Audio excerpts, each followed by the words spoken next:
Hello friends, आप देख रहे हैं आपका चैनल शेयर बाजार विद आयुष। और दोस्तों बात करेंगे इस वीडियो में सभी आईपीओ अपडेट जीएमपी सब के बारे में। तो आप लोग देखिएगा वीडियो को पूरा ज़रूर। तो दोस्तों सबसे पहले तो देखिए मिडवेस्ट आईपीओ है जो आपको अब लिस्ट होता हुआ देखने को मिलेगा। ये बात ध्यान रखिएगा 24 को इस आईपीओ की लिस्टिंग है, राइट। तो कल का दिन के बाद परसों, राइट, 24 को ये लिस्ट भी होता हुआ दिखेगा। तो इंटरेस्टिंग होगा कि कहाँ पर लिस्ट हो पाता है। बट इसके अलावा भी दोस्तों और एक्शन जो है वो बनता हुआ नजर आएगा। अभी तो अगर आप देखेंगे तो कोई भी आप नया आईपीओ नहीं सुन रहे मेन बोर्ड में जो ओपन होने वाला है। तो डेफिनेटली अब आपको मैं बताने वाला हूँ दोस्तों एक आईपीओ का नाम जो है लेंसकार्ट। देखिए लेंसकार्ट को लेकर पहले भी बताया जा रहा था कि नवंबर के अंदर कंपनी चाह रही कि लिस्टिंग होती हुई नजर आ जाए, और अब बहुत जल्द सुन सकते हैं कि कंपनी जो है वो आरएचपी फाइल करती हुई नजर आ सकती है। दोस्तों टेंटेटिव डेट्स भी है जो यहाँ पर निकल कर आ रहा है फॉर लेंसकार्ट। इसका मतलब ये है कि जल्द अब हमको लेंसकार्ट का आईपीओ ओपन होता हुआ दिखेगा। टेंटेटिव डेट्स क्या है, राइट, मैं आपको बताऊंगा, लेकिन इससे पहले हम थोड़ी सी बात लेंसकार्ट की कर लेते हैं, राइट। लेंसकार्ट जैसे आपको पहले बता रखा है कि देखिए सेबी ने इस आईपीओ को ऑलरेडी अप्रूव कर रखा है। तो जस्ट ये वेट कर रहे हैं कि कब जाकर ये अपना आईपीओ लॉन्च करें। अब दोस्तों दिवाली के बाद जो हॉलीडे पूरा ओवरऑल एक आप कह सकते हैं बन रहा था, मतलब हॉलीडे जो था पूरा, उसके बाद अब फिर से दोस्तों बाजार में आपको एक्शन लौटता हुआ देखने को मिलेगा। रेगुलर बाजार खुलते हुए नजर आएंगे, राइट। तो इसीलिए दिवाली के बाद का वेट कर रहे थे ये कि दिवाली के बाद जो है वो हम अपने आईपीओ को बाजार में लिस्ट करवाएं। और अब कंपनी अपना जो आरएचपी है वो हो सकता है कि विद इन नेक्स्ट 2 या 3 डेज़ के अंदर फाइल कर देगी।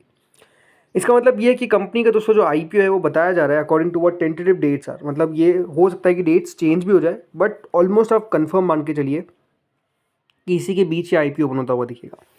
30 अक्टूबर, जी हाँ, 30 अक्टूबर वो डेट है जब ये आईपीओ ओपन हो सकता है। और 30 से लगाकर 3 नवंबर, 30 अक्टूबर से लगाकर 3 नवंबर के बीच में ये आईपीओ हमको ओपन होता हुआ दिख सकता है। इसका मतलब क्या है कि 30 तारीख से 3 तारीख के बीच में दोस्तों इस आईपीओ की ओपनिंग देखने को मिल सकती है। नहीं, 30 तारीख को याद रखिएगा क्या है, 30 तारीख को ओवरऑल फ्राइडे, थर्सडे है, राइट। देन 31 को है फ्राइडे।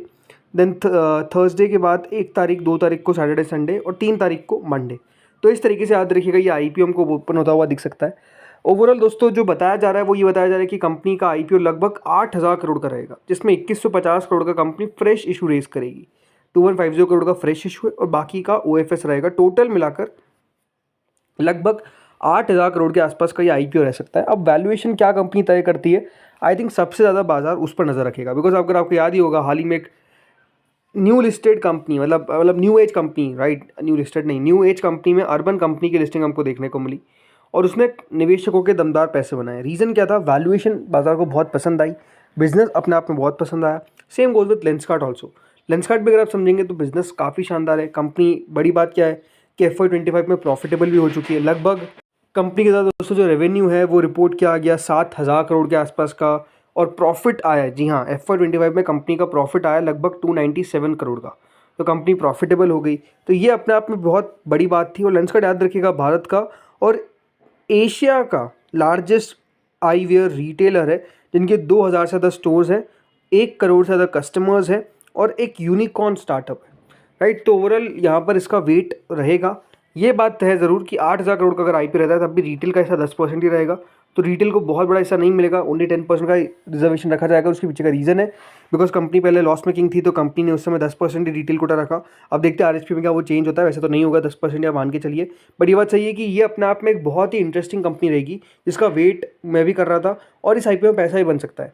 इससे पहले दोस्तों एक खबर भी निकल कर आ रही थी, और इस खबर के मुताबिक क्या होने वाला है कि जो RK दमानी यानी राधा किशन दमानी जी और SBI म्यूचुअल फंड, इन दोनों की तरह दोस्तों लगभग 200 करोड़ के शेयर्स खरीदे गए। मतलब समझिए RK दमानी जी का पैसा आ रहा है, SBI म्यूचुअल फंड पैसा लगा रहा है। SBI म्यूचुअल फंड ने अर्बन कंपनी में पैसा लगाया था। तो अपने आप में देखिए इनका पैसा आना अपने आप में एक और बड़ा पॉजिटिव होता है। तो डेफिनेटली अब ये आईपीओ का इंतजार आप मान के लिए ख़त्म हो चुका है, और लेंसकार्ट का जो आईपीओ है वो लगभग हमको लॉन्च होता हुआ दिख रहा है। इसके अलावा भी दोस्तों एक्शन जो है वो होता हुआ दिखेगा NSE आईपीओ में।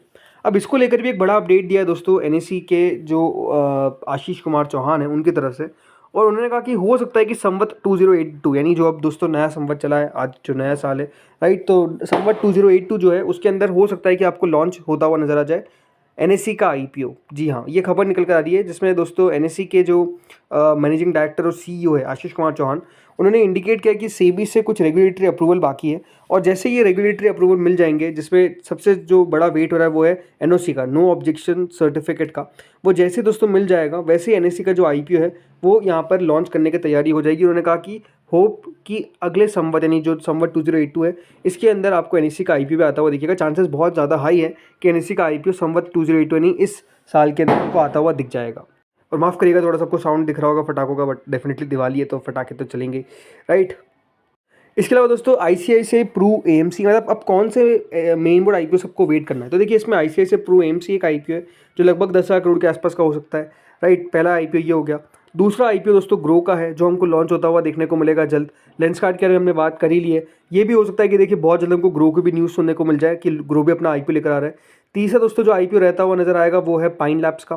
ये आईपीओ भी बिल्कुल इनलाइन है, ये भी लगभग 5,000 करोड़ से ऊपर के आसपास का होने वाला है। फिजिक्स वाला का आईपीओ है जो लॉन्च होता हुआ दिखेगा। इसके अलावा दोस्तों अगर आप देखेंगे बहुत सारे आईपीओ है जो बेसिकली आपको लॉन्च होते हुए देखने को मिलने वाले हैं। बिग बिग आईपीओ में ये कुछ नाम है जो हमको आते हुए दिख रहे हैं, तो बहुत एक्शन है। जस्ट आपको देखिए चैनल के साथ जुड़े रहना है, बिकॉज सारी जो इन्फॉर्मेशन है, जो सारी न्यूज़ है वो आपके साथ मैं शेयर लगातार करता रहता हूँ ताकि आपको इन्फॉर्मेशन मिल सके, और आईपीओ को लेकर जो भी जानकारी है भले वो मेन बोर्ड में हो एसएमईज में हो वो आपको चैनल पर मिल जाती है। चलिए बाकी आईपीओ जो जीएमपी सब पे बात कर ले, तो देखिए इसमें शुरुआत हम कुछ एसएमई से भी करेंगे। तो श्रीजी ग्लोबल एक एसएमई आईपीओ होने वाला है जो लॉन्च होगा 4 नवंबर से 7 नवंबर के बीच में। 125 रुपये का याद रखिएगा इसका प्राइस बैंड है। 80 करोड़ 75 लाख का आईपीओ का साइज़ है, तो आईपीओ का साइज़ भी अगर आप देखेंगे तो ठीक ठाक है एसएमई के हिसाब से। तो इसका प्राइस बैंड रिलीज़ कर दिया गया 125 रुपये का, इस बात का ध्यान रखिएगा। सो लेट्स सी क्या कर पाता है ये आईपीओ। फिर आगे दोस्तों अगला आईपीओ इसका नाम है गेम चेंजर्स टेक्सफैब। जी हाँ, ये भी एक एसएमई आईपीओ जो बीएसई पे लॉन्च होता हुआ दिखेगा करीबन 28 अक्टूबर से 30 अक्टूबर के बीच में, याद रखिएगा इसमें एक्शन आता हुआ दिखेगा। 52 करोड़ का दोस्तों इशू का साइज़ है, लगभग 102 रुपये का इसका प्राइस बैंड है। लेट्स सी यहाँ पर कितना बड़ा एक्शन बन पाता है, कितना बढ़िया कर पाता है। देन दोस्तों इसका अगला आईपीओ आता है जयेश लॉजिस्टिक्स। ये भी एक एसएमई आईपीओ है जो एनएससी पे लॉन्च होता हुआ दिखेगा, और इसकी ओपनिंग होने वाली है फ्रॉम 27 अक्टूबर टू 29 अक्टूबर। 122 रुपये का दोस्तों इसका प्राइस बैंड है। अब देखते हैं यहाँ पर कितना एक्शन बन पाता है, याद रखिएगा 27 तारीख से ओपन होगा। देन दोस्तों अगला आईपीओ आता है मिडवेस्ट। मिडवेस्ट आईपीओ की जीएमपी अगर आप देखेंगे तो उतार चढ़ाव हमको लगातार देखने को मिल रहा है, ऊपर नीचे होता हुआ दिख रहा है, तो ये बात भी अपने आप में सही है। बहुत इंटरेस्टिंग होगा देखना कि किस प्रकार की लिस्टिंग हमको देखने को मिलती है मिडवेस्ट की। याद रखिएगा अभी 101 रुपये का इसका करंट प्रीमियम चलता हुआ दिख रहा है। 175 रुपये का हाई गया था और अभी 100 रुपये के आसपास प्रीमियम है, तो कितने ऊपर लिस्टिंग हो पाती है। कल 95 तक भी चला गया था, तो आई थिंक इंटरेस्टिंग होगा लिस्टिंग देखना। 24 को जो भी देखिए लिस्टिंग होती है, अगर अच्छी लिस्टिंग हुई जिसकी अनुमान तो लग रहा है, बट ओवरऑल ये बात सही है। और इसकी लिस्टिंग ये बताएगी कि किस तरीके से जो डिमांड हमको आती हुई दिख रही है उसको लेकर आईपीओस किस तरीके से लिस्टिंग दिखा रहे हैं, राइट। क्योंकि इसमें अच्छा एक्शन बनता हुआ दिखा था, सबकी तरफ से अच्छा सब्सक्रिप्शन आता हुआ दिखा था, तो उसके सामने किस प्रकार की लिस्टिंग होती है ये देखना बहुत दिलचस्प होगा। जिसने कहा वह ध्यान रखिएगा, लिस्टिंग होगी 24 तारीख को, और इस पर कल एक वीडियो आएगा लिस्टिंग डे स्ट्रैटेजी का, इसमें हम बात करेंगे किस प्रकार की लिस्टिंग हो सकती है। तो दोस्तों इस वीडियो में इतना ही था। होपफुली आपको वीडियो बढ़िया लगा होगा, अच्छा लगा तो लाइक कर देना, चैनल से पहली बार जुड़े सब्सक्राइब कर देना। Thank you friends for watching this video.